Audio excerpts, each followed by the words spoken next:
문학의 갈래와 구조 4단원인데 이 4단원에서는 일단 그 갈래를 비교하기 위해서 아마 4작품이 다 시험 범위에 들어갈 거예요. 첫 번째는 일단 현대시예요. 시. 그 다음에 두 번째는 우리 종탑 아래에서라는 소설이에요. 그 다음에 3단원은 이제 두근두근 내 인생이라고 하는 극이에요. 극. 그래서 시나리오 대본이고 마지막 수호직이라고 하는 수필. 요렇게 해가지고 4가지가 있거든요. 그래서 그 갈래에 대해서 비교를 하니까 얘네들의 차이점도 알아야 돼요. 향수 작품도 해석이 중요하지만 요 4단원에서의 이 4가지의 그 갈래들 비교하는 게 가장 중요해요. 그래서 요거 한번 같이 살펴보면 본문 먼저 볼게요. 일단 현대시에서는 갈래가 우리가 운율이 있는 운문갈래라고 하거든요. 운문갈래. 그래서 운율이 있다라고 생각을 해주시면 되는 거고, 거기에 지금 정서를 노래한다라고 해서 서정갈래라고 하면 됩니다.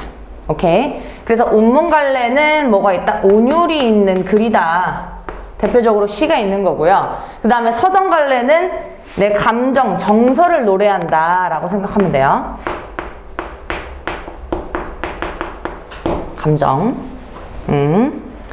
그래서 그렇게 갈래, 현대시의 갈래, 뭐 위의 갈래에 대해서 설명으로 옳지 않은 거, 옳은 것, 이런 것들 나타냈을 때 요거 기본적으로 알아두셔야 되는 거고, 현대시에서는 나오는 문제들이 중요한 게 일단 형식적인 것들 물어봐요. 즉 표현 방법인 거죠.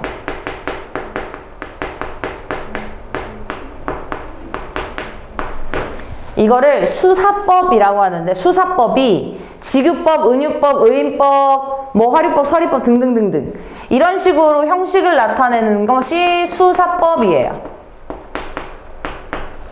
그 다음에 치가 어떻게 전개되는지도 시험에 나오는 거죠. 시간의 흐름에 따라인지 아니면 공간의 이동에 따라인지 시상 전개 방식이 시험 문제에서 나옵니다. 그리고 시간하고 공간의 흐름에 따라서 하는 건지 아니면 뭐 심리의 변화에서 따라서 하는 건지 그런 것들도 나오고, 거기에서 일단 공통점과 차이점을 기본적으로 물어보니까 형식을 빠삭하게 알고 있어야 돼요. 그래서 이 표현 방법하고 유사한 걸 골라라, 다른 하나를 골라라 라고 하는 거면 응용하는 문제이니까 이 형식 표현법을 자세히 알아두시는 게 중요하죠. 그리고 내용법은 시에서는 내용을 파악할 때 크게 3가지로 파악을 해주셔야 돼요. 화자가 지금 무슨 상황인지, 그 다음에 어떠한 얘가 감정을 갖고 있는지, 향수는 그리움이겠죠. 태도는 어떻게 하는지, 의지가 있는지 체념을 하는지, 긍정적인지 부정적인지 그런 것들을 나타내주는 거죠. 그리고 시는 서정갈래이고 운문이 있는 갈래다라고 설명드렸는데 대표적으로 함축적인, 그 다음에 상징적인 부분들이 굉장히 많아요. 그래서 상징적인 의미도 엮어주셔야 됩니다.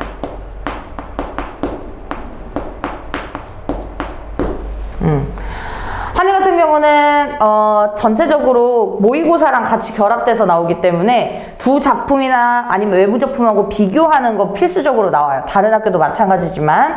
그래서 보기나 혹은 가나 뭐 이런 식으로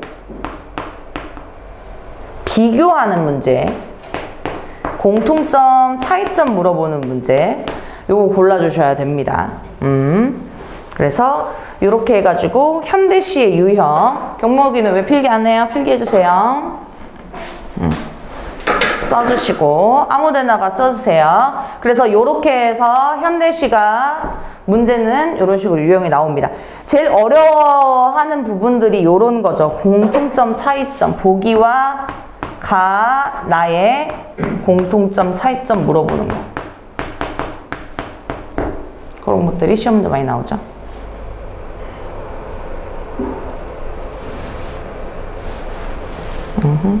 쓰시고, 잠깐만요.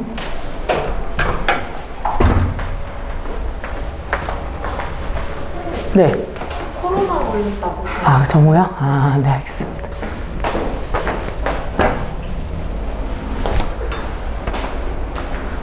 한 친구는 코로나 걸렸다네. 여러분도 조심하세요. 어제 한 친구 올라 걸렸는데.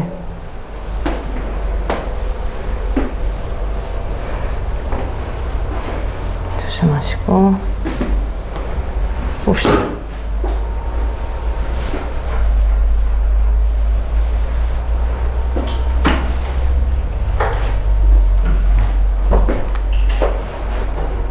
본문 봅시다. 자, 향수라고 하는 이 시 작품은 그리움이에요. 그리움. 그래서 기승전 1년에 설명하고 그립다, 2년 설명하고 그립다, 3년 설명하고 그립다 하면서 기승전 그리움이라고 생각해 주시면 돼요. 알겠죠? 그래서 우리 해외여행 가면 향수병 걸린다 막 이런 식으로 얘기하잖아요. 그럴 때 그리움이라고 생각하면 돼. 근데 뭐가 그립고 그 다음에 아까 선생님이 설명했던 표현 방식이 뭐 쓰여져 있는 거 내용으로 쭉 한번 볼게요. 첫 번째 1년 갔다 올게요. 넓은 벌판에요. 동쪽 끝으로요. 옛 이야기가 지줄지줄 되는 실개천이 회돌아 나간대요. 일단 여기까지. 넓은 들판에 동쪽 끝으로 뭐가 돌아가는 거예요? 실개천이 졸졸졸졸 돌아가는 거예요. 알겠죠? 앞에 보세요. 실개천이 돌아가는 거예요. 근데 졸졸졸졸졸 돌아가는 거니까 그거를 이야기가 지줄지줄줄줄 낮게 읊조리는 것처럼 그렇게 표현을 하고 있는 거야. 오케이? 그러면 중심 대상이 여기에서는 뭐요? 실개천. 실개천이 회돌아 나간다라고 했으니까요. 고향을 상징하고 고향을 떠올리는 부분입니다. 그 다음에 얼룩배기 황소라고 하는 거는 황소가 그냥 샛노란 게 아니라 어떤 거는 좀 색이 빠져가지고 하얀색이 되고 어떤 거는 누렇게 되고 이런 것들 말이에요. 그래서 그 얼룩배기 황소가 해설피 금빛 게으름 울음을 우는 곳. 내용만 생각할 때 여러분 실개천이 돌아가는 곳, 그 다음에 얼룩배기 황소가 음모라고 우는 공간, 즉 옛날 고향을 떠올리는 거예요. 오케이? 자, 그러면 자세히 한번 볼게요. 넓은 벌판이라고 하는 게 이제 공간적인 배경이죠. 써주세요. 공간적 배경.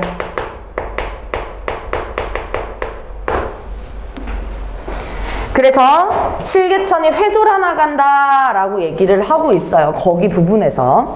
그 다음에 얼룩배기 황소가 내용 보시면 해설피가 서술형에서 가끔 나올 때가 있어요. 두 가지로 해석이 가능하거든요. 첫 번째는 해가 질 무렵이에요.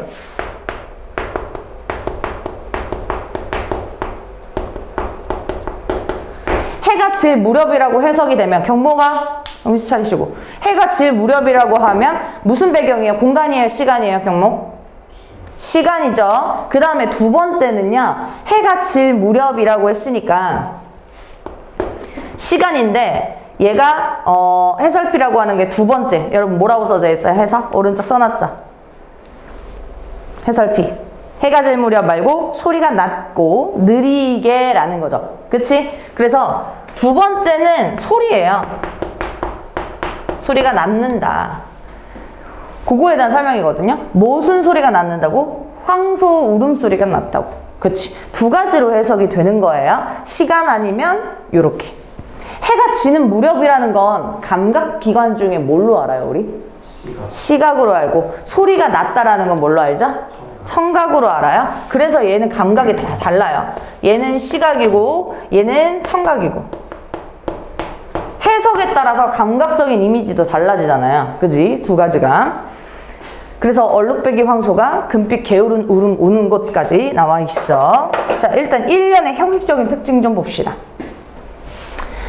많이들 할 테지만 했었겠지만 실개천이 옛 이야기가 질줄대는 것처럼 졸졸졸졸졸이라고 표현하고 있어. 이야기 질줄대는 건 동물이에요? 사람이에요? 동물이에요? 사람이에요? 이야기를 떠드는 사람이겠죠? 그쵸? 이야기를 떠드는 건 사람이겠죠? 무슨 표현법이야? 의인법이요. 의인법. 사람처럼 표현하니까. 그리고 형식적인 특징 또 한번 보시면 얘 무슨 감각이에요, 여러분? 옛 이야기가 지줄지줄 된대요. 청각이겠죠. 네.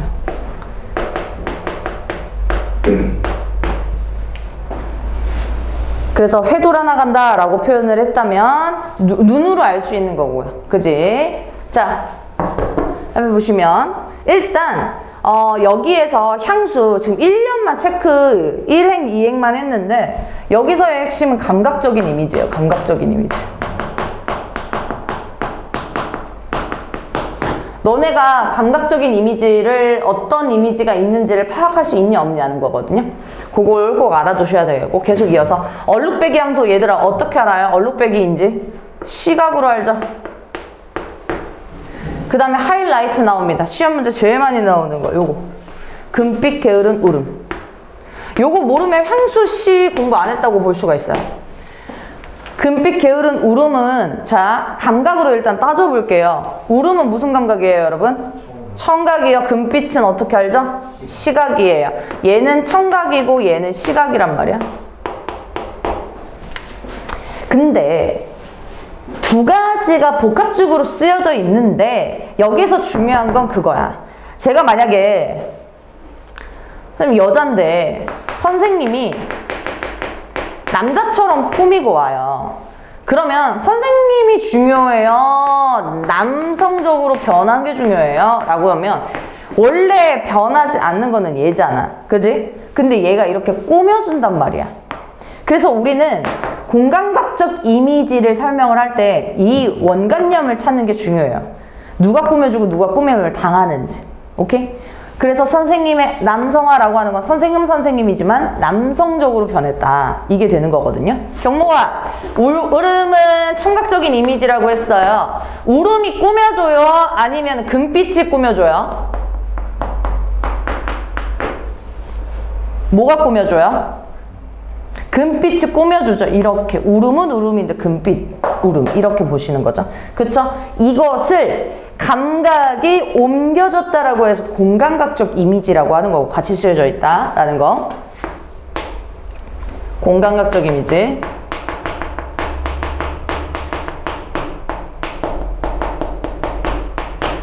공감각적 이미지를 똑같은 말로 뭐라고 하냐면 감각적인 전이라고 해요. 감각적 전이. 전이라고 하는 건 우리 암이 전이 됐다라고 하는 것처럼 옮겨졌다라는 거거든. 그치? 그래서 옮겨지는 감각적인 이미지다라고 보시면 됩니다. 자, 그리고 요 후렴구를 조금 떼어서 중요하니까 한꺼번에 정리 좀 할게요.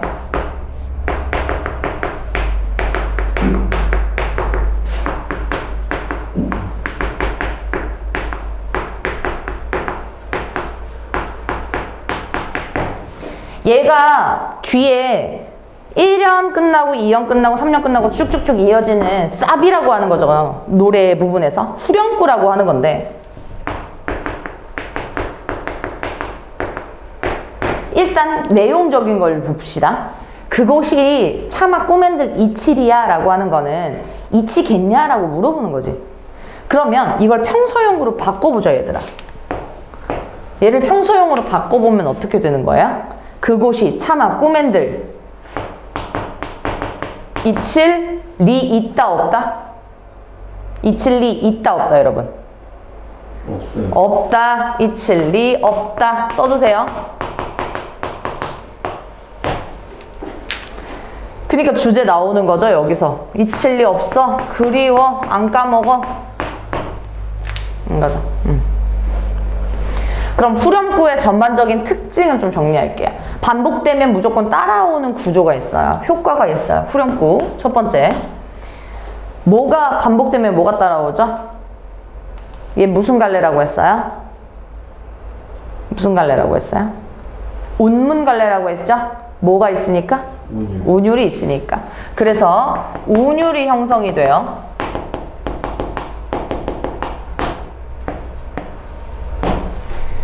두 번째, 여기서부터 여기까지가 1년이고 여기서부터 여기까지가 2년이고 라는 것을 나눠주죠. 섹션을 나눠줘요. 그러니까는 구조적인 것을 나눠주는, 연을 나눠준다라고 해서 한자로 분연 기능이라고 합니다. 분연 기능.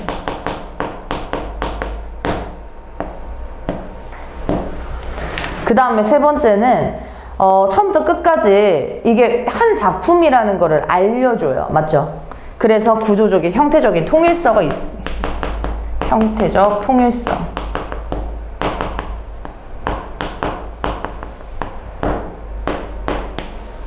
있어요.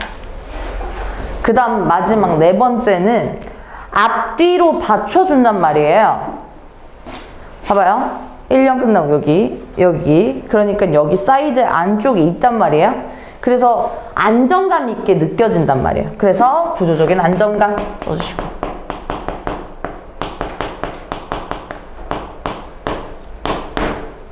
이게 후렴구라면 무조건 따라오는 효과와 기능이에요. 알겠죠?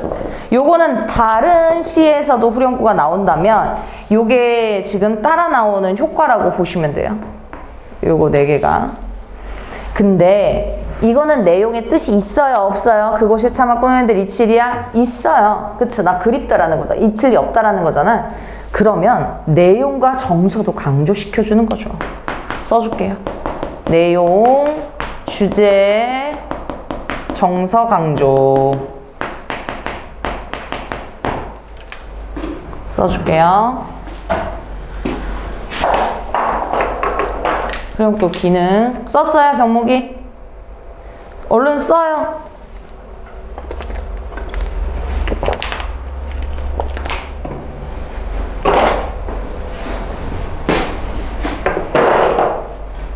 쓰시고. 그러니까 한 친구 또 오는데 코로나 걸려가지고. 그죠? 자, 봅시다. 1년은 그래서 정리하면 뭐가 그립다는 거야? 고향이 그립다는 거야. 실개천이 돌아가고 황소가 우는 그 고향이 그립다고. 알겠지? 고향의 모습이야, 1년은. 1년 땡땡 한 다음에 고향 모습 써주시고요.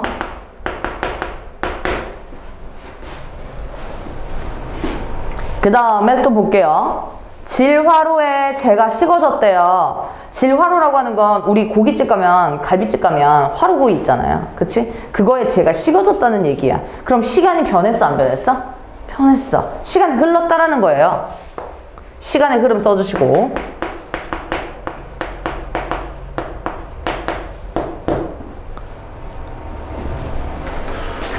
저기야, 쓰고 있어요? 왜 이렇게 집중을 못하지? 빨리 하세요. 정규 때는 친구들이 많지만 지금은 완전 소수기 때문에 설렁설렁 갈 수가 없어. 시험 기간이에요.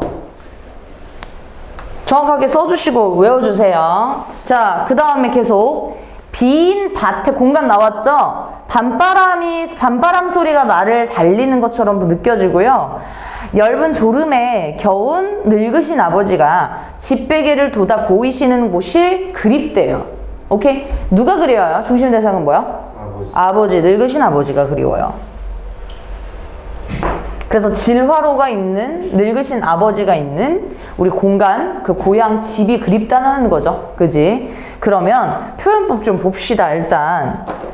원래 비인 이렇게 쓰면 안 되죠? 그죠? 비인 이렇게 쓰면 안 되는데 그렇게 쓰고 있어요. 빈이라고 해줘야 되는데, 그치? 이게 시에서 맞춤법이 틀렸는데 맞춤법이 틀려도 시에서는 괜찮다라고 해서 허용을 해준단 말이에요. 이거를 시적 허용이라고 해요.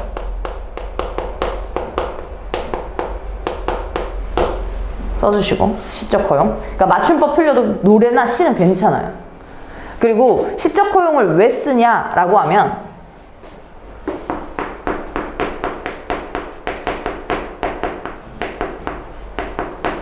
시적 허용을 왜 쓰냐라고 하면 뭐 때문에? 강조하려고. 그죠?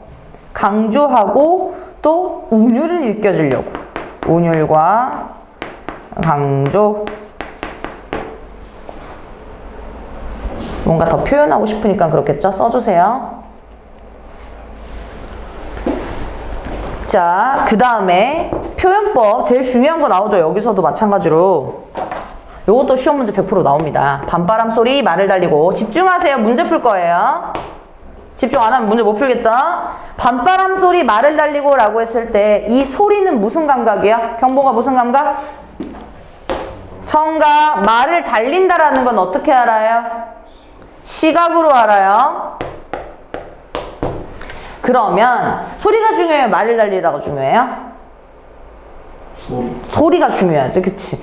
그러니까 여기에서도 마찬가지로 공감각적 이미지가 사용하는데 둘 다 뭐예요? 소리가 중요하죠. 울음은 울음, 금빛 울음. 소리는 소리인데 말처럼 달리는 것처럼 휘잉휘잉 달리는 것처럼 보인단 말이에요. 그래서 소리가 중요한 거야. 그래서 둘 다 공감각적 이미지이기도 맞지만 성각의 시각화가 되겠죠. 써주세요. 성각의 시각화.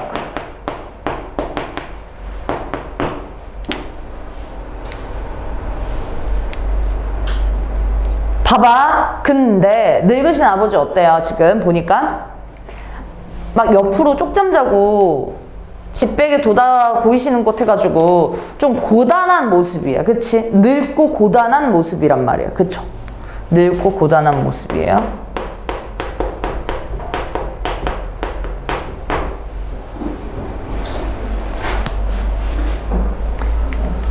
그래서 이연의 중심분, 늙으신 아버지겠죠? 따로 쓰진 않을게요. 그 다음에 3년 가보겠습니다. 흙에서 자란 내 마음이 있대. 어디에서? 흙. 근데 진짜로 그 토양이 아니라 뭐겠어? 고향 땅에서 자란 내 마음이겠지. 그치? 그 중심 대상이 내 마음이 파란 하늘빛이 그리워가지고요. 함부로 쏜 화살을 찾으려 이슬 함초롬 휘적시던 곳이라고 표현을 하고 있어요. 일단 하늘빛이 그립다라고 표현을 해요. 뭔가 도달하고 싶어가지고요. 얘는 화살을 쏘려고 함부로 쏜다고 표현을 해요. 그러니까 얘는 어릴 적에 그거야. 내가 너무 가고 싶은 곳이 있었는데 그냥 막연하게 그냥 거기를 그냥 무작정 간 거지. 어린 시절에 그런 동경이 어린 시절에 순수했던 마음이에요. 써줄게. 어린 시절 순수한 마음 써주시고, 그 다음에 이슬에 함초롬 휘적시던 곳이라고 나와 있어요. 오른쪽에 요거 해설 나와 있는 거 그거 아셔야 됩니다. 아시겠죠? 함초롬 뭐라고 나와 있어요? 젖거나 서려 있는 모습이 가지런한 모양이라고 나와 있지. 그치? 그래서 여기에서는 또 우리 시각으로 알 수 있는 모양이에요. 휘적신다 라고 표현하는 거. 그럼 적시는 건 무슨 감각이에요, 여러분? 촉각이겠죠. 좋습니다.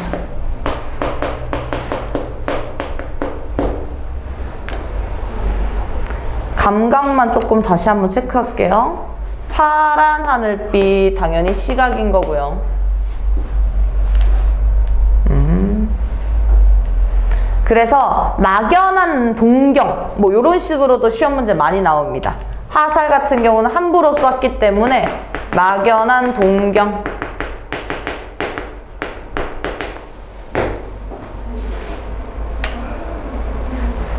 또 많이 나와요.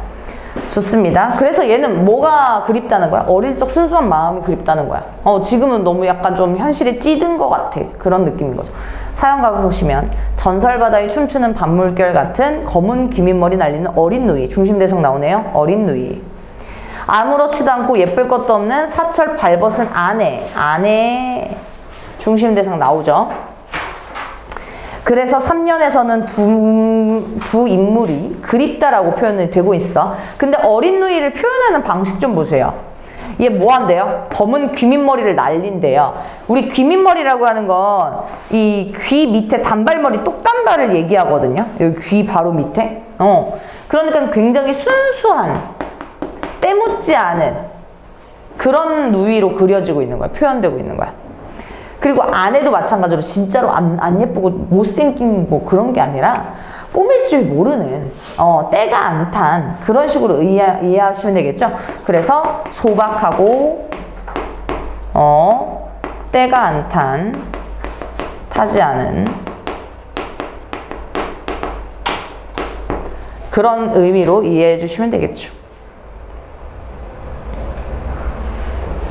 근데 중요한 건 고생해요 안 해요? 지금 보니까 사철 발벗은 아내래잖아. 고생하죠. 노동으로 고단해요.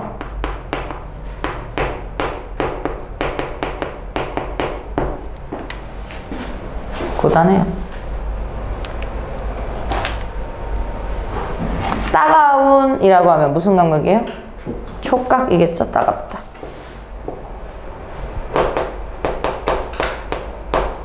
따가운 햇살을 등에 지고 이삭 줍던 곳이 그립대요.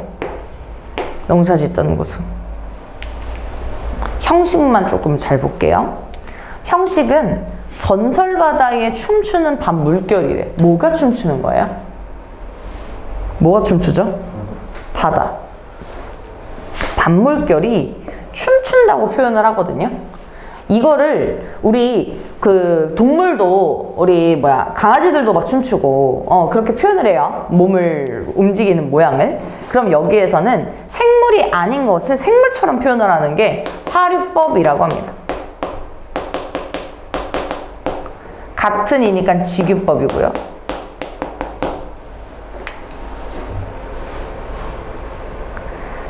전설바다에 춤추는 밤 물결 같은 검은 머리 날리는 어린 누이가 있는데 여기 부분에서는 지금 그러면 뭘 묘사한 거야? 뭘 묘사한 거야? 검은 귀밑머리를 묘사한 거야. 오케이? 그러면 여러분 여기 사연에서의 공간적인 배경이 바다라고 하면 맞아요? 틀려요? 공간적인 배경이 바다이다 라고 하면 틀려요? 맞아요? 틀리죠? 왜요? 여기 공간적인 배경이 이삭 굽던 곳이야. 바다가 찐으로 있는 거 아니야. 그죠? 비유적인 표현이에요. 맞지? 그래서 얘도 그립다라고 표현을 하고 있는 거예요. 어린 누이랑 아내가 너무너무 그립다라고 표현. 그 다음으로 가시면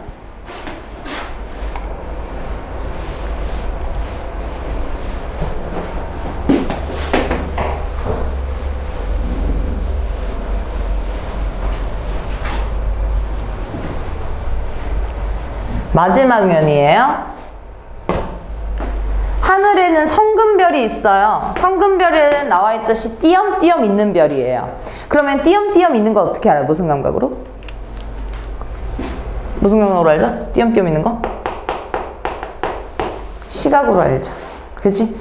그리고 별이라고 하는 거는 떠 있으면 뭘 알 수 있어? 공간을 알 수 있어? 시간을 알 수 있어? 시간을 알 수 있죠. 네, 흐름이라고 적어줄게요.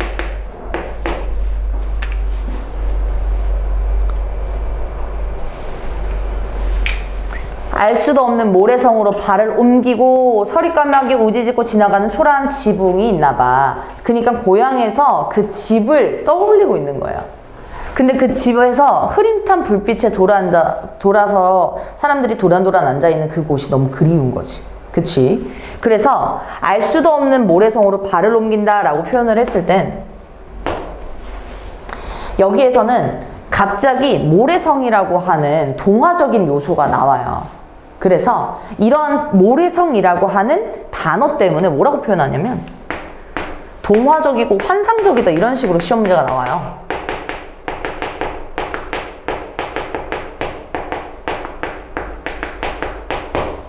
분위기. 그래서 그렇게 해주시면 되고. 경모가 듣고 있어요? 왜 안 써? 근데 다 알아요? 어제 했어도 제가 학교 선생님이랑 똑같이 강의하지 않지 않을까? 그치? 자, 그러면 어제 학교에서 들었으니까 물어보자. 서리까마귀가 무슨 뜻이니? 뭐? 안 했다고? 그러니까 어제 했다고 해서 지금 안 들면 왜 여기에 올 필요가 뭐가 있겠어? 그죠? 지금 학생 지금 2명인데 경모가 너한테 뭐라 하는 게 아니라 2명이면은 그 정도로 내가 2명에서 얘기를 듣고 있는지 안 듣고 있는지는 알 거 아니야.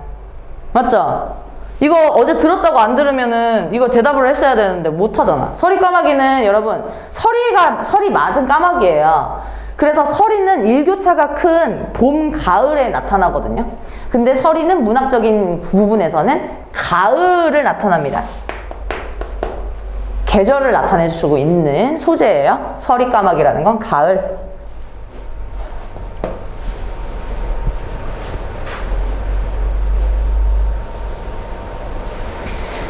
그리고 두 가지로 또 해설피처럼 해석이 되거든요. 서리 까마귀는 첫 번째, 설이 맞은 까마귀고요. 두 번째, 서리가 내리는 가을의 까마귀예요. 두 개 써줄게요. 써줍시다. 자, 그래서 첫 번째는 뭐예요? 아침, 저녁으로 일교차가 클 때 이슬하고 서리가 맞잖아요. 그 개가 이렇게 날아다니는 거고, 그리고 서리가 내리는 그 가을철에 그냥 날아다니는 까마귀. 그렇게 해가지고 해서. 우지 짓는다. 표현법은요, 당연히 청각인 거고. 지나가는 초라한 지붕이 있네요. 중심 대상 초라한 지붕. 이렇게 표현되는 거죠. 그죠? 그리고 흥흐릿한 불빛 어떻게 알죠? 우리 시각으로 알고 좋습니다. 도란자 도란도란 거리는 곳이라고 하면 어떻게 알죠? 청각이라고 알죠.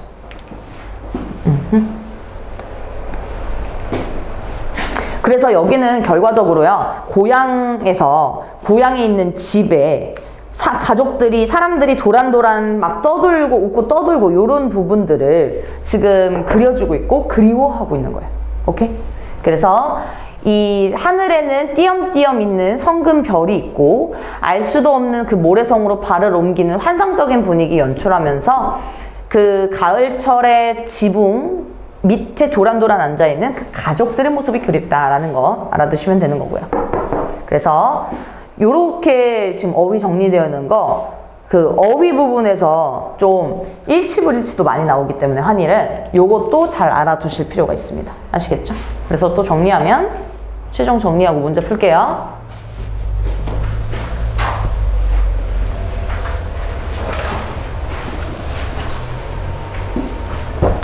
시 향수를 읽고 내용 파악하는 건데요. 일단 첫 번째, 시간적인 배경을 드러내는 그 시어가 해설피야. 첫 번째 해석을 할 때 우리 해가 질 무렵이라고 해석할 때예요. 그죠? 써줄게요. 위에다가 해가 질 무렵. 서술형으로 잘 나옵니다. 이거 쓰라고요. 그 다음에 해가 질 무렵이랑 소리가 낮게 부르는 소리. 요걸로 많이 나오지. 그리고 공간적인 배경을 드러내는 거는 넓은 벌 시일개천. 화자가 떠올리는 대상은 고향의 대상입니다. 고향의 풍경이었습니다. 여러분 요거 서술형에 빈칸 뚫어가지고 다 쓸 때 다 쓸 수 있어줘야 돼. 알겠죠? 그러면 본문 보면서 해도 되고요. 이연 선생님 따라오시면 됩니다. 밤바람 소리가 말을 달려요. 거기에서 알 수 있는 시간적 배경 뭐예요? 밤바람이죠. 밤바람. 외워주셔야 돼요. 그때그때 환일 진도 너무 많아가지고 빨리빨리 나가줘야 돼요. 빨리빨리 외워줘야 돼요. 공간적인 배경이라고 하는 거는 여기 아버지가 있는 공간, 질화로 집베개가 있으니까 아 여기 안방이겠구나, 여기 우리 고향집이겠구나.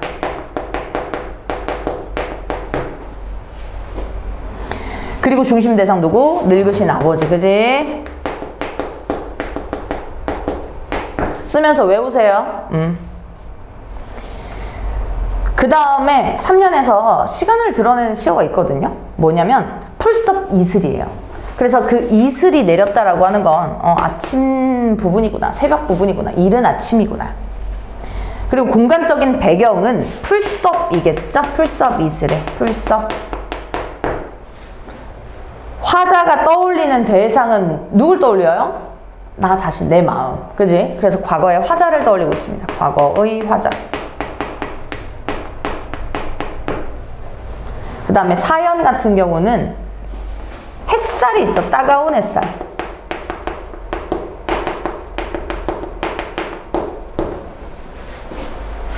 그 다음에 공간적인 배경은 그 예쁘지도 않은 사철 발벗은 아내가 이삭주동굴.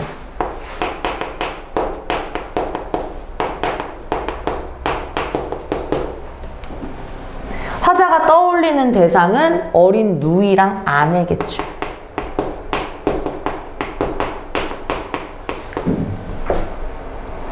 그 다음에 마지막 부분에서는 우리 띄엄띄엄 있는 성금 별이 있어요. 그 다음에 어두울 때 우리 라이트 켜잖아요. 흐릿한 불빛도 시간적인 배경이라고 할 수 있어. 그러니까 내용은 어렵지 않거든, 시가. 근데 막상 서술형에서 빈칸 뚫어갔을 때 넣으려고 하면 막막하거든요, 빨리빨리. 뭔 얘기인지 알겠죠? 그래서 외워주시는 필요가 있고요. 그 다음에 마지막 공간적인 배경은 초라한 지붕입니다. 초라한 지붕 밑에. 그 다음에 화자가 떠올리는 대상은 누구겠어요? 그 집 안에 있는 도란도란거리는 가족들이겠지. 그래서 쓰면서 꼭 외워주시고, 내가 서술형에서 이게 나왔다면 단답형으로 이거 쓸 수 있어줘야 되는 거예요.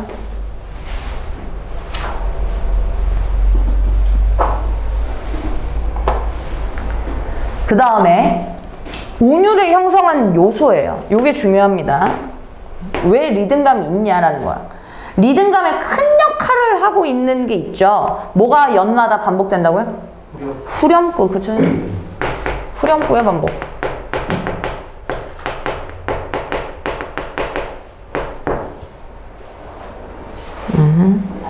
후렴구의 반복. 목표학습 1번에다가 써주시면 됩니다.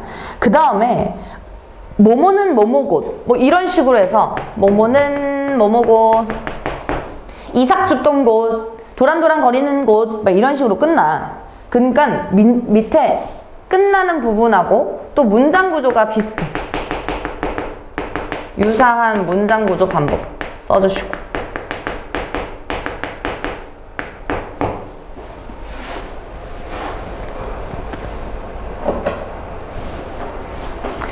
이 시에서 감각적인 심상이 나타나는 표현을 찾고 이 표현을 하는 효과는 무엇인지 정리해보자 라고 나와 있어요.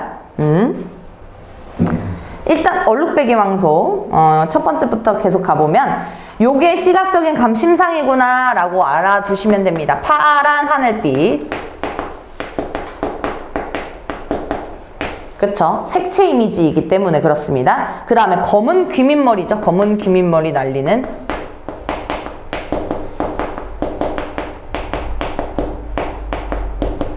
그러니까 색채 이미지도 그렇고 날리는 거 눈으로 알잖아요. 그지? 그 다음에 띄엄띄엄 있는 성금별, 마지막 흐릿한 불빛까지 쓰면서 요런 것들이 시각적인 심상이구나 머릿속에 정리해 주시고요. 그 다음 1년부터 가시면 청각적인 심상, 실개천이 어떻게 돼요? 지줄지줄 거려요. 옛 이야기 지줄대는 실개천.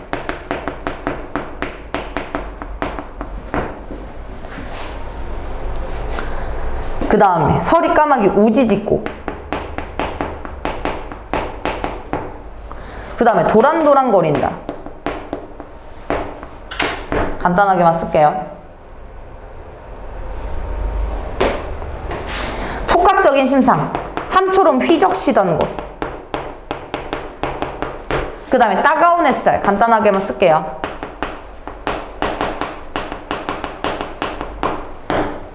요렇게.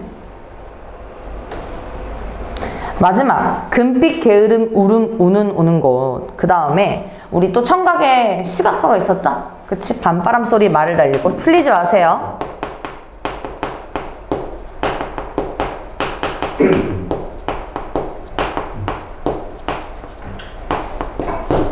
효과는 그러면 어떻게 될까요? 라고 하면 일단 고향 모습을 되게 생생하고 다채롭게 표현할 수 있어요.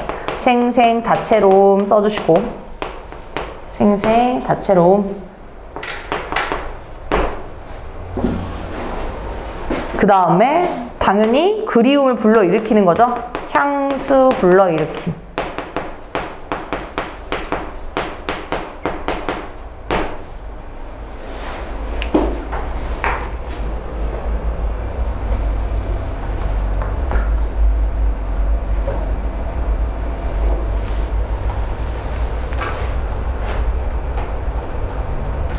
자,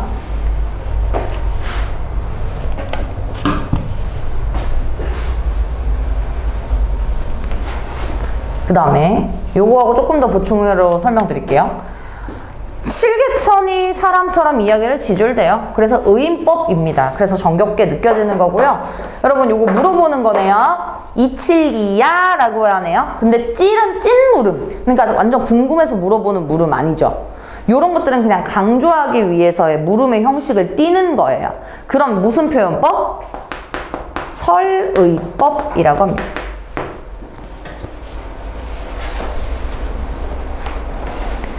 그 다음에 밑에 부분에서는 전설바다에 춤추는 밤물결 같은 표현법이 있고요. 아까 선생님이 얘기했던 우리 화류법까지도 언급을 했었죠. 화류법, 지규법. 설의법은 의미 강조고요. 그리움 강조, 내가 그립다라는 걸 의미 강조하기 위해서고요. 일어나세요. 의미 강조고요. 그 다음에 화류법, 지구법 같은 경우는 우리 화류법은 역동적인 것을 표현해서 표현을 하는 거고, 지구법 같은 경우는 신비롭고 뭐 이런 것들을 느껴주는 거죠. 신비로움.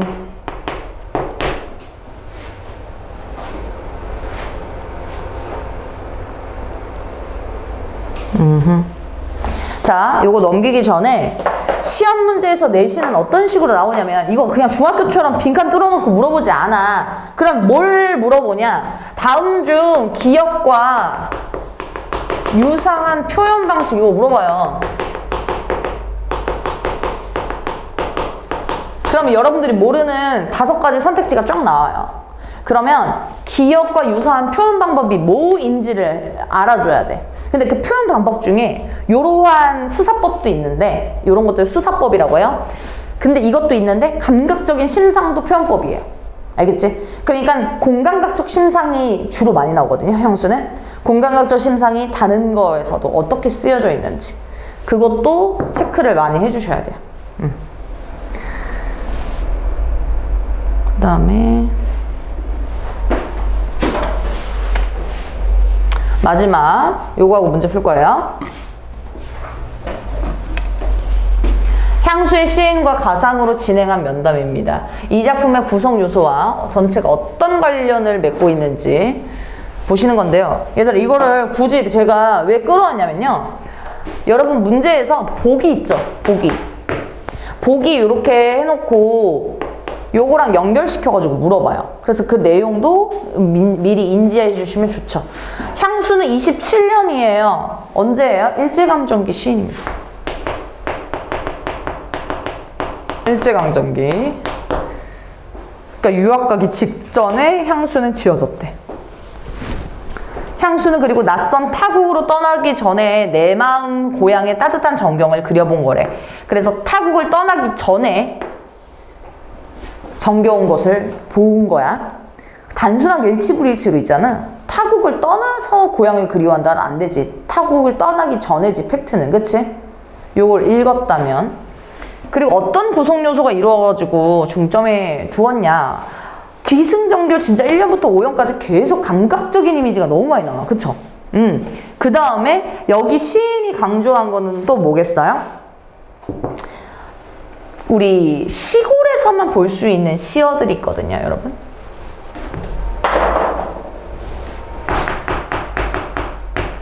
시골은 도시와 대조되는 공간이, 대립되는 공간이잖아. 그럼 시골에서만 등장하는 그런 시어들은 우리는 토속적 시어라고 해요. 그 다음에 향토적 시어라고 해요. 문제 선택지에서 정말 많이 나옵니다. 토속, 향토적. 그러니까 여기에서 쓰이는 건 질화로 집베개 있죠. 우리가 지푸라기 베개로 짚고 자진 않잖아. 도시가스 있는데 질화로로 불 떼진 않잖아요. 그죠? 그러니까 도시에서 없는 것들은 우리는 토속적이고 향토적이다 라고 보시면 됩니다. 그리고 제일 중요한 거는 현대시이지만 후렴구가 반복이 돼. 그래서 포인트는 토속, 향토적 시어를 사용하는 거랑 써주세요, 이거는. 그 다음에 그리움 강조, 후렴구 통해 그리움 강조.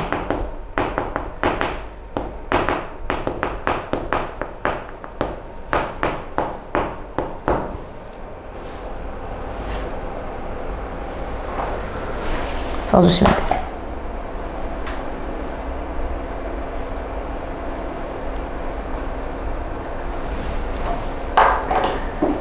네, 여기까지 할 건데, 우리 잠깐만 문제 풀 건데요. 문제를 풀기 전에 외부 지문 하나만 보면 끝나거든요. 외부 지문 왜 보냐면 여러분 문제 풀 때 어려울까 봐. 요런 것들은 보기로 통해서 진짜 많이 나와요. 근데 여긴 없어요. 거긴 없는데 요거 그냥 설명만 먼저 듣고 자세히 외울 필요는 없고 이런 것들이 나왔을 때 어떻게 연결이 되는지를 보시면 돼요. 그러니까 국어의 기본적인 베이스 개념이 진짜 중요하겠지. 정지용 시인의 고향 작품인데 같은 정지용 시인이야. 그리고 같이 고향을 노래했어. 그러면 시험 문제 많이 나올 가능성이 높겠죠. 고향에 돌아와도 그리던 고향은 아니래. 그럼 얘는 고향에 지금 타국으로 떠나기 전이 아니라 고향에 딱 돌아왔을 때 쓴 건가 봐. 그지? 산꿩이 알을 품고 뻐꾸기가 제철에 울건만이라고 하네. 뭐뭐 하건만. 그런데 마음은 제 고향에 지니지 않았대. 그럼 얘들아, 산꿩이 알을 품고 뻐꾸기가 제철에 울건만. 그러나 마음은 제 고향에 지니지 않았대. 고향에 지니지 않았다는 건 부정적이에요, 긍정적이에요? 마음이 고향에 지니지 않는다? 부정적이죠. 그러면 여기 앞부분은 긍정적이에요, 부정적이에요? 하건만으로 이어져 있네요. 어미가? 그런데 부정적이래. 그럼 앞에 긍정적, 부정적? 응. 반대되는 거기 때문에 자연물은 그대로야. 자연은 그대로고 어떻게? 내 마음은 떠돈다라는 거야. 무슨 얘기인지 알겠죠? 그리고 먼 항구로 떠도는 거는 우리 아까 이거 했었는데 파아란이나 비인이나 이런 거 했었는데 이거 뭐였죠? 시적 허용. 항구로 떠도는 구름이었고요. 오늘도 매 끝에 혼자 올라요. 자연해요. 흰정꽃이 인정스럽게 웃어. 요거 무슨 표현법이죠? 무슨 표현이죠? 꽃이 웃는데? 의인법. 그치. 이거는요? 무슨 감각? 시각. 뭔 얘기인지 알겠죠? 그러니까 무슨 시 작품이 나올 줄 몰라. 근데 공통점 벌써 몇 개 나온 거야. 감각적인 이미지 나왔지. 의인법 나왔지. 고향 그리워하지. 그치? 자연물 등장하잖아. 시적 허용 나오지. 이런 것들을 외워서 하는 게 아니라 여러분이 첫 작품을 볼 때 그걸 판별할 수 있고 공통점, 차이점 엮어줘야 돼. 계속 어린 시절에 풀피리 소리 아니 나고 라고 하네? 그러면 얘 과거를 떠올리네? 근데 그거 지금 현재 아니래. 현재랑 대조되죠. 메마른 입술에 쓰디쓰대요. 무슨 감각? 쓰대요. 촉각. 촉각? 쓴 걸 촉각으로 하나? 미각으로 알죠. 그치? 미각으로 알고 지금 고향에 돌아와도 그리던 하는 말이 높구나 라고 얘기하네요. 그래서 유사한 문장 구조도 반복이 되고. 얘 내용은 뭐예요? 지금 얘 고향에 있어요? 여러분 고향에 있나요 얘? 고향에 돌아왔나요? 왜요? 첫 번째인데 고향에 돌아왔대잖아. 고향에 돌아왔는데 지금 현재 고향에 있어요? 고향에 왔는데 고향이 그리던 고향이 아니래. 그러면 얘 지금 어느 시대 사람이라고요? 일제감정기. 일제감정기 때 유학을 떠났다가 고향에 다시 왔는데 옛날 고향이 느껴져? 안 느껴지겠지. 그걸 묘사한 거야. 알겠니? 그러니까 고향의 과거의 모습과 현재의 모습이 대조되고 과거의 진짜의 고향의 모습이 그립다. 근데 자연은 변했다 안 변했다? 자연 변했어 안 변했어? 자연 변했어요 안 변했어요? 변했어요 안 변했어요 자연? 안 변했어요. 자연은 그대로인데 내가 왔을 때 가족도 힘들어지고 주변 친구도 힘들어지고 내가 그리던 고향의 모습은 아니었던 거야. 그래서 그 그립다. 고향에 있어도 그 옛날의 그 고향이 그립다라는 거야. 같은 정서죠. 고향 그리운 거 주제. 근데 조금씩 다르죠. 현재는 좀 아니다라는 거. 그게 강조가 되는 거지. 그치?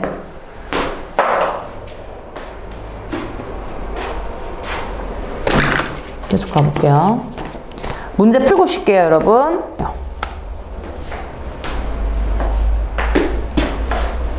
접해볼게요. 일단 현대소설이고요. 소설은 서사갈래라고 해가지고 아까랑 서점갈래랑 비교하면 됩니다. 서사는 이야기예요. 이야기의 흐름. 그 다음에 서사갈래이자 얘는 아까 운문이 아닌 산문이에요. 그래서 얘는 운율이 없습니다. 그래서 현대소설은 이렇게가 되어 있는 거고 갈래에 대한 특징이에요. 그 다음에 특징이라고 하면 또 한 번에 소설이라고 하는 건 5단 구성이에요. 중학교 때도 내내 했는데 발단, 그 다음에 전개, 위기, 절정, 결말이죠. 그래서 5단 구성입니다. 종탑 아래에서 결론 말씀드리면 개 길어요. 진짜 길어요. 그래서 꼼꼼하게 보셔야 됩니다. 그래서 이렇게 따져주시는 거고요. 그 다음에 또 하나 소설 같은 경우는 저는 사건 중심이 아니라 인물 중심으로 따라가 주셔야 돼요. 알겠죠? 그래서 인물 중심으로 얘가 어떤 성격이고 어떠한 사람 심리, 감정이고 어떠한 태도를 유지하고 있는지 등등등등 인물을 좀 파악을 하면 대강 스토리가 파악이 돼요. 아시겠죠? 그래서 쓸 것만 쓰고요. 현대소설 같은 경우는 포인트, 이번에 종탑 아래에서 같은 경우는 학교 내신 위주로 말씀드릴게요. 서술상의 특징입니다. 일단 첫 번째 우선 일단 시처럼 형식이라고 보시면 되거든요. 서술상의 특징은 우리 1인칭인지 3인칭인지 요거 물어보는 거, 시점과 관련된 거 그거 나오고요. 그 다음에 아까도 얘기했지만 우리 의인법, 서리법, 반복법 뭐 이런 것들 많이 했었죠. 앞에서처럼 표현 방식 나와요. 수사법.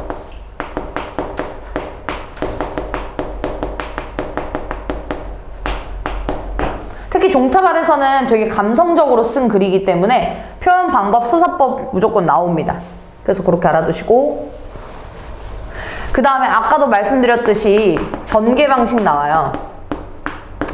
아까 향수 같은 경우는 1년하고 3년, 5년 뭐 이런 것들은 공간과 그 다음에 내 마음 위주였다면 2연 사연은 사람 위주, 누나랑 아내랑 그리웠고 아버지 그리웠던 거예요. 그래서 얘는 거기에서는 전개 방식이 이렇게 병렬적으로 나열되어 있었는데 여기에서의 전개 방식은 시간의 흐름인지 아니면 공간의 이동인지 아니면 뭐의 흐름인지 얘 내면을 서술하고 있는지 이런 것들도 잘 나옵니다. 그래서 대화 중심인지 내면 중심인지 이런 것들도 알아두실 필요가 있고요. 그 다음에 구조요. 구조라고 하는 건 여러분 내가 현재를 막 살다가 과거를 회상하는 구조인지 아니면 현재를 그냥 서술하는지 아니면 내부 이야기, 외부 이야기가 있는지 이게 있어야 돼요. 그 다음에 내용 일치불일치는 무조건 나오죠. 세부 내용이에요. 그러니까 인물이 어떤 감정이고 얘는 어떻게 느껴가지고 이 말을 했는지 이 행동을 했는지 그런 것들이 많이 나와요.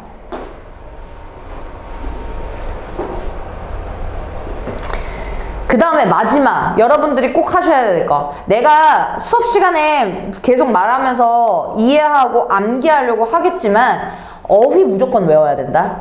단어 외워야 돼. 단어 뜻. 현대소설 특히 종탑 아래에서는 단어 뜻 외워야 돼. 어휘 뜻. 그 다음에 서술형의 상징적 의미 나온다. 꼭 알아둬야 되고, 알겠지? 그래서 어휘 뜻은 종탑 아래에서 무조건 나오고 상징적인 의미도 정말 많이 나오기 때문에 요거 이번 단원 공부하면서 갈래도 갈래지만 이 내용을 좀 비교를 해줬으면 좋겠어요. 종탑 아래에서 본문 먼저 볼게요. 앞부분 줄거리 설명하고 시험 포인트 얘기해 드리겠습니다. 자, 일단 앞부분 줄거리 같은 경우는 한갑이 다 된 초등학교 동기들이 목요일 운동장에 모여 앉아서 모깃불을 피워놓고 돌아가면서 옛 이야기를 하나씩 합니다. 마지막 순서로 평소 입이 무겁기로 소문난 최건호가 나서서 어린 시절 사랑 이야기를 하겠다고 한다라는 얘기야. 자, 앞부분 줄거리가 이렇게 시작돼. 뒤에 내용이 뭘까? 요거 한 줄만 읽어보면 봐봐. 내가 그 계집애를 맨 처음 본 건 봄볕이 다냐하게 내리쬐는 한낮이었대. 지금 나 나와요 안 나와요? 본문에서? 나 나와요 안 나와요? 나와요. 몇 인칭이에요? 여러분? 몇 인칭이에요? 1인칭. 1인칭이요. 나 나오면 1인칭이죠. 그러면 여기에서의 나가 누구라는 거야? 앞부분 줄거리 속에서? 최건우라는 거야. 그치? 자기가 어린 시절 그 사랑 얘기를 하겠다라고 해가지고 과거를 돌이키고 있어. 그치? 앞에 보시면 요거는 오른편에다가 써주세요. 이런 구조를 뭐라고 하냐면요. 액자식 구성이라고 해요.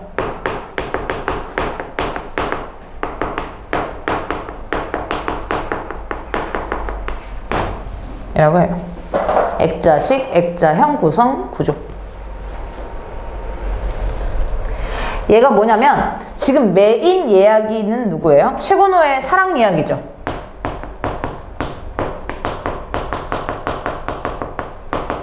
이거 쓸 시간 줄게. 먼저 설명 드세요. 나의 사랑 이야기가 메인이에요. 근데 앞부분 줄거리에서 어떻게 시작하냐면 뭐가 시작됐어? 환갑이 다 된 초등학교 초딩들 모임이었어. 동기 모임이야. 근데 거기에서 최건호의 러브스토리를 들은 거야. 초딩 동창회. 그치? 이게 큰 틀이란 말이죠.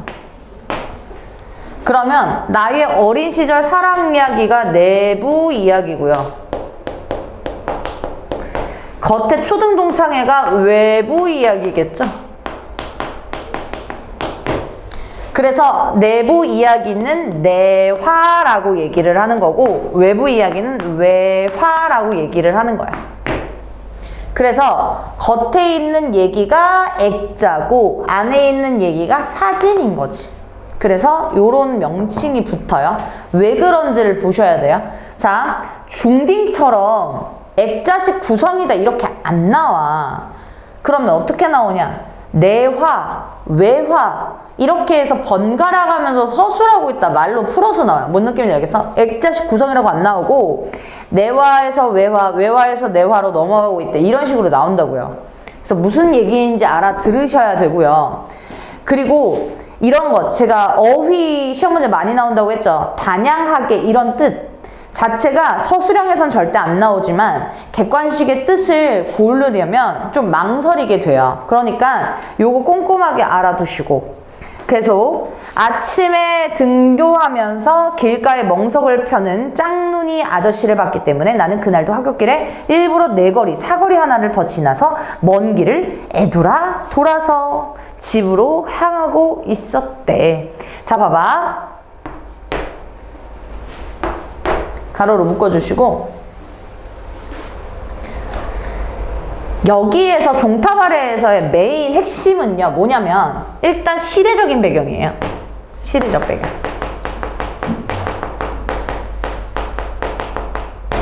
그 시대적인 배경이 한국전쟁이란 말이야. 6.25 써주세요. 한국전쟁 시대적인 배경인 거.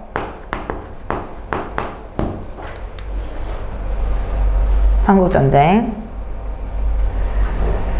6.25 전쟁 중이기 때문에 요 시대적인 배경이 여기에서 나열쭉 돼요. 자, 요 간단한 스타일 먼저 설명드리면 앞에 보세요. 나의 어린 시절 사랑 이야기 축약해서 설명 먼저 드릴게요. 최건우 나가 있어요. 나가 소녀를 만나게 되는데 그 소녀가 장님이야. 눈이 앞이 안 보여. 오케이? 그래서 설명 들으세요. 그래서 이 소녀가 나랑 첫 만남을 얘기하고 있는데 봐봐. 나는 원래 학교를 가면 등교를 하면 하굣길에 집으로 향하잖아. 학교에서. 근데 학교에서 이렇게 스트레이트로 가면 되는데 얘가 이렇게 돌아간 거야. 근데 그날따라 돌아가고 싶어서 돌아간 게 아니라 누가 있어서 짝눈이 아저씨가 있어서 그래. 근데 그러면 짝눈이 아저씨가 도대체 뭔데? 짝눈이 아저씨는 여기 길목에 있거든요. 이 사람이 그 밥을 짓는 사람이야. 방앗간 하는 사람이야. 그래서 이 사람이 뭐냐면 우리 떡볶이 길거리에 파는 것처럼요. 길거리 음식 파는 것처럼 밥을 그렇게 이렇게 쌓아놓고 판 거야. 근데 얘가 초딩이거든요. 지나가면서 그 밥을 훔쳐 먹었던 거지. 그래서 짱눈이 아저씨가 개빡쳐가지고 얘를 오기를 이게 기다린 거지. 그래서 얘는 뭐라고요? 짱눈이 아저씨한테 혼나지 않으려고 돌아간 거야. 그럼 덕분에 누굴 만난 거예요? 소녀를 만난 거죠. 이걸 제가 왜 간단하게 설명드리냐면요. 아침에 등거하면서 길가에 멍석을 펴는 이거 부분이 소녀를 만나게끔 하는 만나게 하는 장치라는 거예요. 써줄게요. 그래서 소녀의 집을 우연히 지나가게 된다라는 얘기예요.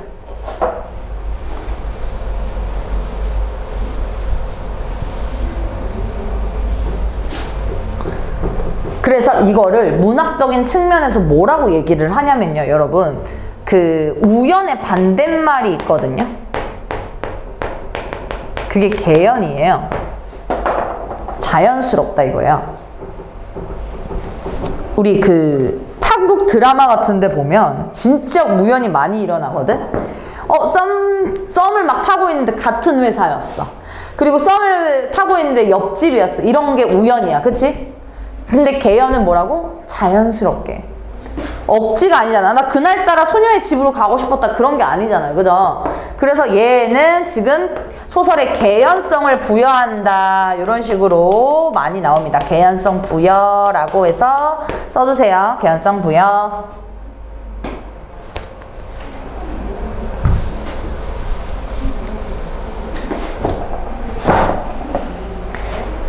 자, 그래서 돌아갔는데 경찰서 앞을 다음 신청 앞에서 잠시 발걸음을 멈추었대요. 그래서 얘는 시청에서 사람들이 이렇게 모여 있어요.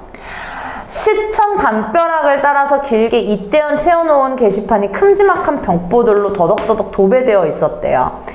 벽보에는요, 최근에 전황이라고 하는 거 뭐 써져 있니? 전쟁의 소식이라고 써져 있을 거예요. 전쟁의 근황. 전쟁의 근황에 주먹덩이만한 붓글씨로 짤막짤막하게 적혀 있어서 지나가던 행인들을 게시판 앞에 한참씩 붙들어 세우곤 했었대. 근데 거기에 게시판 내용이 뭐냐면 봤더니 국군 1사단 평양 입성, 국군과 뭐 이런 청진간 진격 중, 중공군 참전시설 밝혀져 따위 새로운 소식들이 내가 차례로 접하게 된 것도 게시판을 통해서였대.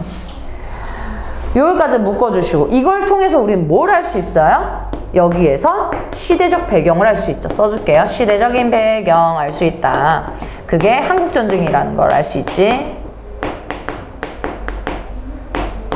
단서를 여기서 알 수 있는 거예요. 전쟁의 소식들을 알 수가 있으니까.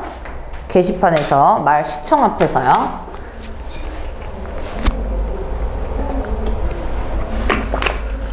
그래서 요러한 단어 뜻 있잖아요. 지금 제가 표시 이렇게 되어 있는데 단양하게, 애도라 이런 것들을 객관식에서 뜻 골라줄 수 있어줘야 돼. 알겠지? 그래서 오른편에다가 제가 밑에다가 적어놨었어요. 그쵸? 그래서 밑줄 치고 꼭 알아두시고. 밑에 만세 주장 고두밥을 훔쳐먹기로 작정한 날은 덤으로 최근의 전황을 접하는 날이기도 했대. 야, 그러면 얘들아, 아까 제가 하굣길 그린 것처럼요, 이렇게 돌아가는 그 길에 시청도 있고 소녀의 집도 있다라는 얘기예요. 맞죠? 그래서 여기 보시면 만세 주장 고두밥이라고 하는 거는 우리 꼬들꼬들한 밥 있지? 그 꼬들꼬들한 밥을 고두밥이라고 하는 거고, 반대대로 지혜밥은 죽처럼 진 밥을 지혜밥이라고 한다. 그래서 이것도 어휘로 가끔 나오니까 적어줍시다.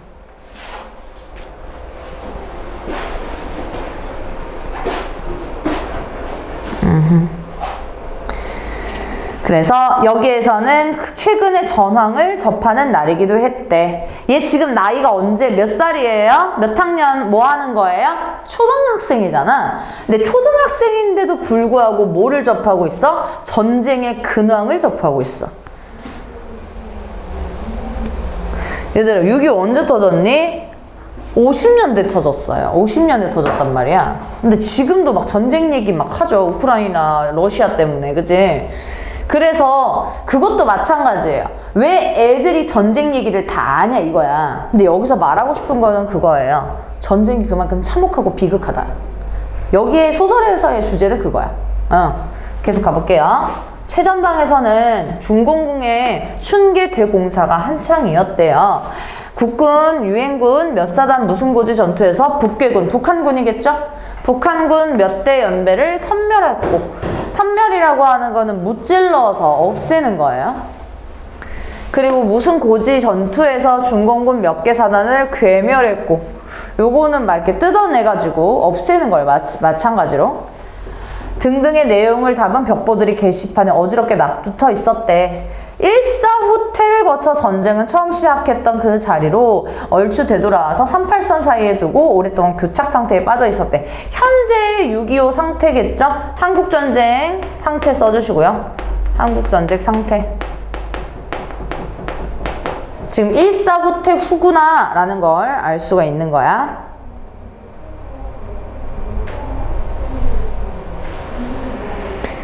그래서 빼앗아 새로 차지한 땅은 거의 없는 셈인데 국군과 유엔군은 날마다 승승장구하는 반면 북괴군하고 중공군은 날마다 무더기로 죽어간다는 내용만 벽보에 적히는 속내를 당최 이해할 수 없었대. 잘 봐봐. 시청 앞에 사람들이 다 모여 있어요. 거기 게시판에 전쟁 소식을 전하는 부분이야. 그지? 근데 거기에서 누구만 이긴대? 지금?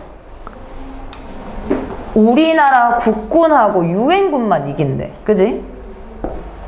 얘가 지금 설명한 것처럼 빼앗아 새로 차지한 땅은 없어. 근데 계속 이기는 건 누구? 국군하고 유엔군만 이긴대. 이거는 뭐예요? 한쪽으로 치중하는 편파보도인 거지. 그지? 우리 국군의 사기를 올리기 위해서. 그쵸? 그래서 여기 부분에서는 지금 편파 내용 써주시고요. 편파 내용.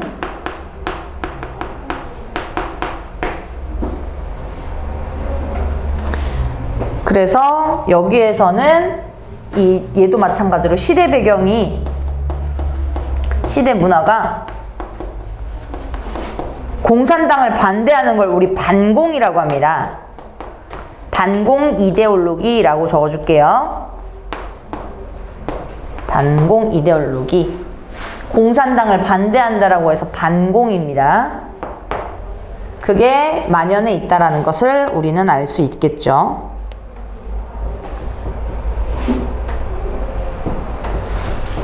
그 다음에 계속 가볼게요. 낡은 양복 차림에 중절모를 눌러쓴 꽤 유식해 보이는 아저씨가 곁에서 소리를 내어서, 여기까지만 하고 쉴게요. 소리를 내어서 벽보를 읽은 중이었대요. 나는 그 아저씨에게 선멸이 무슨 뜻이냐고 물어봤대. 그랬더니 그 선멸이 무슨 뜻이래? 몽땅 씨를 만드는 뜻이라고 적나라하게 얘기해줘. 누군데? 누구한테? 지금 초딩한테, 얘들아.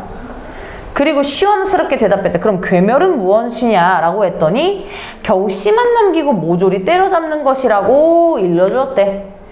언젠가 벽보에 자주 등장하는 그 말의 뜻을 아버지한테 물어본 적이 있다. 자, 일단 이렇게 해서 아이들, 즉 어린 아이들까지도 지금 전쟁이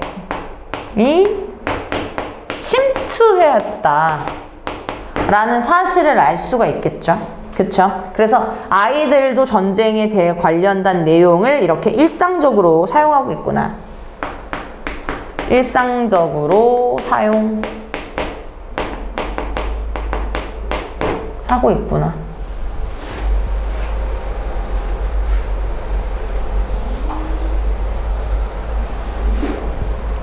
라는 걸 알 수 있어요. 그래서 이제 언젠가 아버지한테 그 뜻을 물어본 적이 있나 봐. 근데 아버지는 다짜고짜 버럭 화를 내면서 쥐방울 만한 녀석이 그런 건 따라서 어디다 쓰려고 묻느냐고, 욕설이나 다름없는 상스러운 말이니까 굳이 알 필요도 없다고 사정없이 윽박지를 넣었대. 아버지 왜 화냈을까요? 왜 화났을까요? 아버지 그런 말 알 필요가 없대. 어린아이가 그런 말 쓰는 게 뭐예요? 안타까움에서 하는 말이겠지? 그치? 그래서 여기에서는 전쟁의 실상을 아버지가 아들에게 모르게 하려는 의도다.